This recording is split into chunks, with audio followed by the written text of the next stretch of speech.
Taking your calls on the Titans and another AFC South championship. Derrick Henry likely back on the practice field tomorrow. And anything else you want on the Titans, the upcoming playoffs, or this final game on Sunday in Houston. We'll also get reaction now on the Titans' big win on Sunday to wrap up their second straight AFC South championship. John Burton, myself, former Titan great Keith Bullock, and Jonathan Hutton of Outkick on the Electric Power Company's Sunday Sports Central.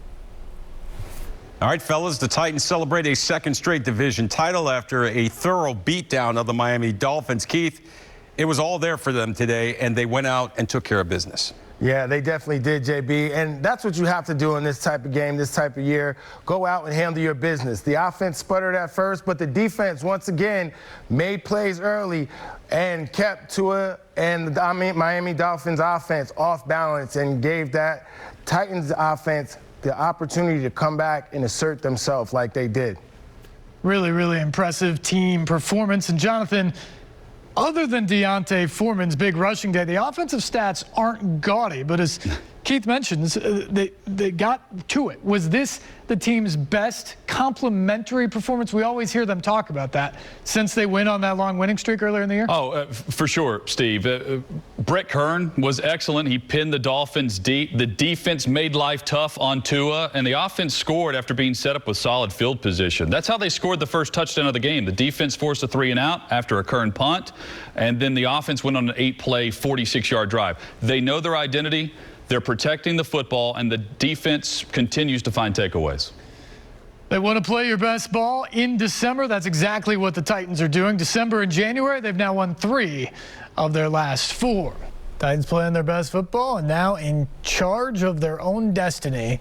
Just win in Houston on Sunday, and they are the 1 seed in the AFC South. Of course, that made possible by that 34-3 win over the Dolphins Sunday at Nissan Stadium, and it was all about a defense stepping up, an offense taking control, and really setting a new standard for this Titans team. I mean, remember, it wasn't all that long ago that we were doing these shows, and we were talking about a team that was losing every week.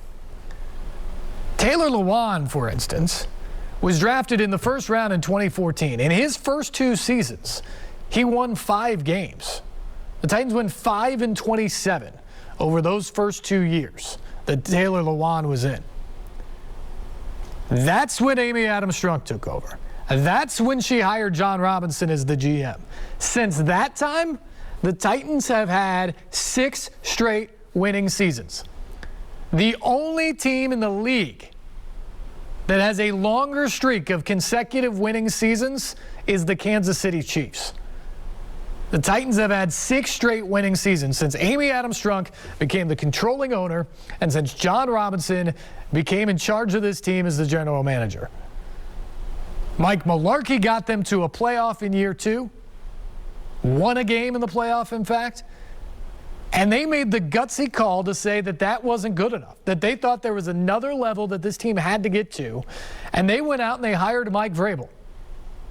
And I was critical at the time because I said when you're winning 9 games and you're going to the playoffs and you're winning a game in the playoffs, it's a whole lot easier to make a move and go down, go backwards, than it is to hit the bullseye of the right target and go upwards. But boy, were they right. It is hard to think that Mike Mularkey could have had the same sustained success or taken the Titans to the next level that we've seen with Mike Vrabel. Year 1, they were 9-7, just missed the playoffs with bad injuries down the stretch. Year 2, they get to the AFC Championship game, running through that magical run in the playoffs before falling to Kansas City. Last year, they win the AFC South. This year, they win the AFC South again and are on the verge of the number 1 seed. It has been a steady progression, and it has been a whole bunch of winning. And back-to-back division championships was just the next step of this team setting a new standard. Go back to the phones now, and we say hello to Dennis. Dennis, good evening, and welcome here to SportsLine. Yes, I wanted to ask you 2 main questions. Now, who do you think the Titans play off the top of your head in this playoff coming up? If you had your druthers. And 2, Now, this defensive tackle they cut up in Walgreens, I live out here in Bardo, and if it had been in a white neighborhood, it would have been all over the news. The Titans have closed their mouth. It's been all over the news. It has been all over the news. All day long today. I go in there all the time. Matter of fact, my daughter-in-law working there, and I didn't appreciate that happening. That could have got her hurt because she's pregnant and carrying a baby. But the next thing I want to ask, do you think they really need Henry a whole lot that they got these running backs? Because a lot of teams need these running backs now since they're doing so good. Because they could really help a lot of teams out now, especially since they sold out of the Titans. Yeah, there's no question. And I think Deontay Foreman's absolutely created a role for himself here as a change-up back or whatever, even when Derrick Henry comes back. But you have to have Henry back in the lineup. He was the potential MVP. You need him in there. You need him to carry the football for you in some of these important games in the postseason. And Dennis, to your first question, do you want to know who they're most likely to face, or do you want to know who I think their best matchup to face is?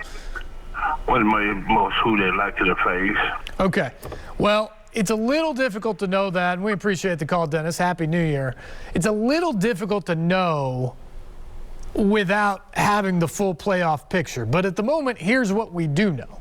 You know that the Titans are in. You know that the Chiefs are in. You know that the Bengals are in as division champions and likely the top 3 seeds. The Bills and Patriots are both in. As long as the Bills can beat the Jets this weekend, they will win the AFC East. Those are your top 5 teams, almost certainly. If the Colts can win, they're going to be the 6th seed.